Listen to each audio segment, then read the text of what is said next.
गर्मी के दिन थे। एक मेंढक ने अपनी पत्नी से कहा, जब हम रात में गाते हैं तो उस किनारे मकान में रहने वालों को जरूर तकलीफ होती होगी। मेंढकी ने कहा, इससे क्या, वे लोग भी तो दिन में बातचीत करते हुए हमारी नींद खराब करते हैं। मेंढक ने कहा, हम ये माने या ना माने, पर सच यही है कि रात में हम कुछ ज्यादा ही मस्त होकर गाते हैं। मेंढक की पत्नी बोली, वे लोग भी दिन में कितनी जोर जोर से गप्पे हाँकते हैं, चीखते हैं, चिल्लाते हैं। मेंढक ने कहा, अपनी जात के उस मोटे मेंढक के बारे में तो सोचो जो टर्राते हुए अड़ोस पड़ोस की नींद हराम किए रहता है। मेंढकी बोली, और ये राजनेता पुजारी और वैज्ञानिक, ये भी तो इस किनारे आकर अपनी चिल पौं से जमीन आसमान एक किए रहते हैं। मेंढक ने कुछ सोचते हुए कहा, हमें इन मनुष्यों से अधिक शिष्ट बनना चाहिए।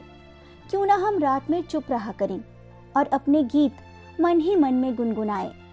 चांद सितारे तो हमसे फरमाइश करते ही रहते हैं, कम से कम 2-3 रातें चुप रहकर देखते हैं। मेंढकी ने कहा, ठीक है, देखते हैं तुम्हारी उदारता से हमारे क्या हाथ आता है। वे 3 रातों के लिए बिल्कुल चुप हो गए। झील के किनारे रहने वाली बातूनी औरत तीसरे दिन नाश्ते के दौरान अपने पति से कटखने अंदाज में बोली, 3 रातें बीत गई, मुझे नींद नहीं आई। जब मेंढकों की आवाज मेरे कानों में आती रहती थी, मैं निश्चिंत होकर सोती थी। कोई बात है, वे मेंढक 3 दिनों से चुप क्यों हैं? जरूर कुछ ना कुछ हुआ है। अगर मैं ना सो पाई तो पागल हो जाऊंगी।